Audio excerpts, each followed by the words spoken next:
ತಾಲೂಕಿನ ಮಾಯಸಂದ್ರ ಹೋಬಳಿಯ ಸೊರವನಹಳ್ಳಿ ಗ್ರಾಮ ಪಂಚಾಯಿತಿಯಲ್ಲಿ ನಿಕಟಪೂರ್ವ ಅಧ್ಯಕ್ಷ ಜಾಬೀರ್ ಹುಸೇನ್ ರವರ ರಾಜೀನಾಮೆಯಿಂದ ತೆರವಾದ ಸ್ಥಾನಕ್ಕೆ ನಡೆದ ಅಧ್ಯಕ್ಷೀಯ ಚುನಾವಣೆಯಲ್ಲಿ ನೂತನ ಅಧ್ಯಕ್ಷರಾಗಿ ಬಾಲಾಜಿ ಅವರು ಆಯ್ಕೆಯಾಗಿದ್ದಾರೆ. 16 ಸದಸ್ಯರ ಬಲದ ಪಂಚಾಯಿತಿಯಲ್ಲಿ ಬಾಲಾಜಿ ನಾಮಪತ್ರ ಸಲ್ಲಿಸಿದ್ದರು. ಪ್ರತಿಸ್ಪರ್ಧಿಗಳು ಯಾರು ಇಲ್ಲದ ಕಾರಣ ತಹಶೀಲ್ದಾರ್ ರೇಣುಕುಮಾರ್ ಅವರು ಬಾಲಾಜಿಯನ್ನು ಅಧ್ಯಕ್ಷರಾಗಿ ಅವಿರೋಧವಾಗಿ ಆಯ್ಕೆ ಮಾಡಿದರು. ಬಾಲಾಜಿ ಅವರ ಆಯ್ಕೆಯ ವೇಳೆ ಬೆಂಬಲಿಗರು ಪಟಾಕಿ ಸಿಡಿಸಿ ಸಂಭ್ರಮಿಸಿದರು.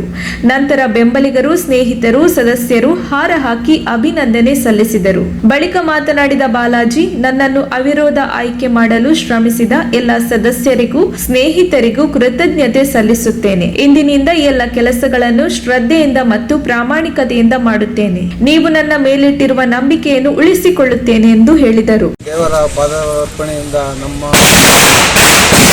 ದೇವಿಯ ಪಾದಗಳನ್ನು ನಮಸ್ಕರಿಸುತ್ತಾ, ಹನುಮಂತರಾಯ ದೇವರ ನಮಸ್ಕರಿಸುತ್ತಾ, ನರಸಿಂಹಸ್ವಾಮಿ ದೇವರ ಪಾದ ನಮಸ್ಕರಿಸುತ್ತಾ, ಈ ದಿನ ನನ್ನ ಗ್ರಾಮ ಪಂಚಾಯತ್ ಸದಸ್ಯರಾದ ಹಾಗೂ ನನ್ನ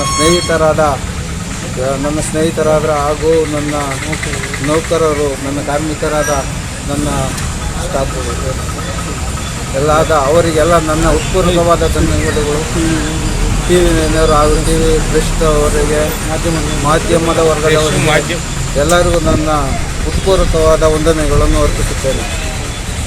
ಈ ಸಂದರ್ಭದಲ್ಲಿ ಚುನಾವಣಾ ಶಾಖೆಯ ಕಾಂತರಾಜು, ಗ್ರಾಮ ಪಂಚಾಯಿತಿ ಪಿಡಿಒ ಜ್ಯೋತಿ, ಕಾರ್ಯದರ್ಶಿ ವೆಂಕಟಾಚಲಯ್ಯ, ಶೆಟ್ಟಿಗೊಂಡನಹಳ್ಳಿ ಗ್ರಾಮ ಪಂಚಾಯಿತಿ ಕಾರ್ಯದರ್ಶಿ Balukumar, bill collector Rajanna, MG Kumar, Bommanahalli Premkumar, Yadava ಸಮಾಜದ ಕೃಷ್ಣಸ್ವಾಮಿ, ಯಲ್ಲೇಗೌಡ, ಕೆಂಪರಾಜು, ತೂಬಿನಕಟ್ಟೆ ಮಂಜು, ಯೋಗಾನಂದ, ರಾಮು, ಪ್ರಕಾಶ್ ಗೌಡ್ರು, ಎಸ್ಟಿ ಲೋಕೇಶ್, ಕಾಂತರಾಜು, ಧನಂಜಯ, ಚಂದು, ಮಾಜಿ ಗ್ರಾಮ ಪಂಚಾಯಿತಿ ಉಪಾಧ್ಯಕ್ಷ ಯಲ್ಲೇಗೌಡ, ಪಾಪಣ್ಣ, ನಟರಾಜು, ರಫೀಕ್, ಜಾಹೀರ್ ಮತ್ತು ಸದಸ್ಯರು, ಸಾರ್ವಜನಿಕರು ಹಾಜರಿದ್ದರು. ವರದಿ ಸುರೇಶ್ ಬಾಬು, ತುರುವೇಕೆರೆ.